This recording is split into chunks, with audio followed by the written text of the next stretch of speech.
اللي عامل طيب قدام الناس او طيبه قدام الناس، الناس هتعمل لك ايه؟ لازم انا اعمل شخصيه لنفسي قدام الناس. اعملها ازاي؟ اكون انا عادل وصادق وامين.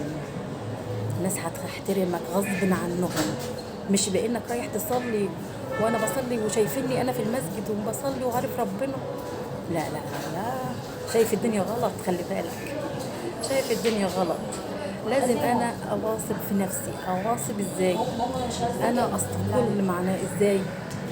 ما خليش حد يمشيني، ما مشيش كلام حد. الصح اعمله بدماغي وعقلي، وحتى مهما غلط ربنا بيسامح. يبقى العدل ما بيسامحش، ربنا بيعدي، انا ما عديش. اوقف الدنيا عشان ايه؟ هتستفيد ايه وتاخد ايه؟ مش هتاخد حاجه، مش هتستفيد حاجه. مشاكل